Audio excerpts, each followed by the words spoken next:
नमस्कार, मेरा नाम है निर्भय मिश्रा और मैं अपने दोस्त सौरव चौधरी के साथ मिलकर एक नया इनिशिएटिव आप सबके सामने शुरू करने जा रहा हूं, जिसका नाम है निर्भय सोच।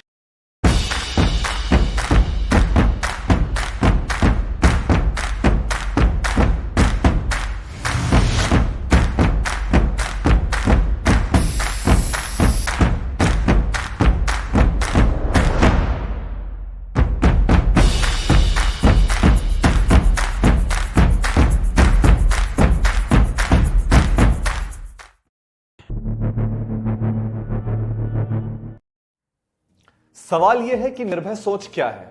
नेशनल, इंटरनेशनल, इकोनॉमिक, पॉलिटिक्स के लेवल पर कई सारे इवेंट्स होते हैं जिसमें कई सारे नैरेटिव होते हैं, ओपिनियन होते हैं और आइडियोलॉजिकल व्यूज होते हैं, जिनकी लड़ाइयों में कई बार सच थोड़ा छुप जाता है। निर्भय सोच का मकसद यही है कि वो नॉलेज, वो फैक्ट्स, वो डेटा, वो रिसर्च अनबायस तौर पर आप सबके समक्ष पहुंचाई जाए।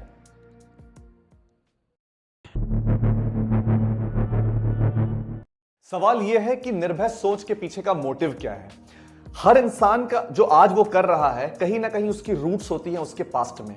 जब मैं स्कूल में था तो मैं देखता था कि कोई एक इंसिडेंट हुआ, उस पर इंग्लिश न्यूज़पेपर क्या लिख रहा है और रीजनल मीडिया, हिंदी, गुजराती अखबार जो है उस पर अपनी क्या राय रखते हैं। दोनों में एक बहुत बड़ा अंतर था।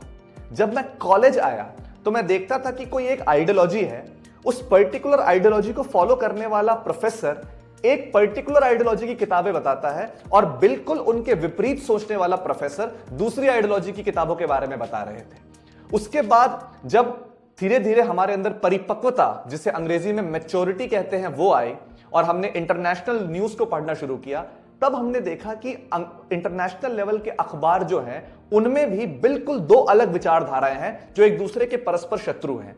कहीं ना कहीं दो अलग अलग थॉट्स को डाइवर्सिटी ऑफ थॉट के नाम पर जस्टिफाई कर दिया गया और कहीं ना कहीं डिफरेंस ऑफ वर्ल्ड व्यू के नाम पर सच को और ट्रू फैक्ट को छुपा दिया गया। निर्भय सोच का असली मोटिव है उस डाइवर्सिटी ऑफ थॉट की आड़ में जो सच छुप गया है, वो सच आप सबके समक्ष लाने का। सवाल यह है कि निर्भय सोच के माध्यम से हम समाज में क्या बदलाव लाना चाहते हैं।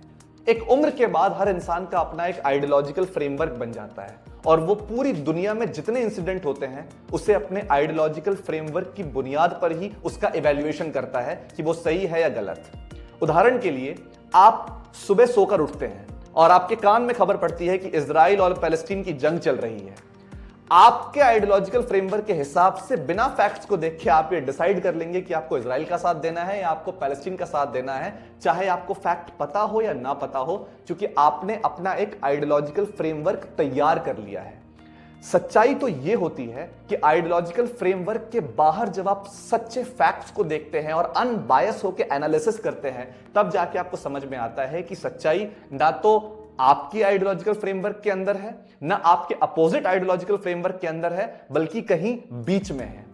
हम समाज में यह परिवर्तन करना चाहते हैं कि समाज को बिल्कुल रॉ सच्चे फैक्ट्स देखने की आदत पड़े और फैक्ट्स की बुनियाद पर हम अपने पोजीशन को, सही और गलत को डिसाइड करें, because facts don't care about your emotions और फीलिंग्स। माफी चाहता हूं, यह इंट्रोडक्शन कुछ ज्यादा ही लंबा हो गया। मैं थोड़ा ज्यादा बात करने की मेरी फितरत है और ये उसका एक खामियाजा है जो शायद आपको आने वाले हर वीडियो में थोड़ा बहुत भुगतना पड़ेगा। देखिए, अगर आपको हमारा ये इंट्रोडक्शन वाला वीडियो पसंद आया है तो कृपया करके हमारे इस वीडियो को लाइक करिए।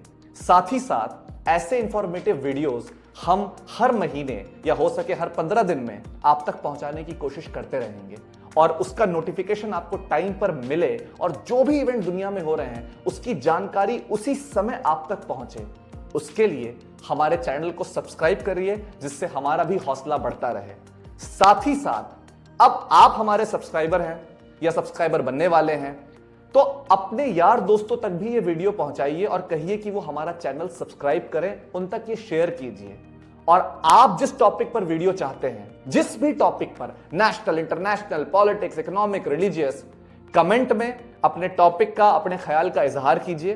जैसे जैसे आपके कमेंट्स बढ़ते जाएंगे और जो भी कॉमन कमेंट होंगे, जिस टॉपिक पर आपकी सबसे ज्यादा इच्छा होगी, हम उस टॉपिक पर वीडियो आप सबके समक्ष अवश्य लाएंगे। धन्यवाद।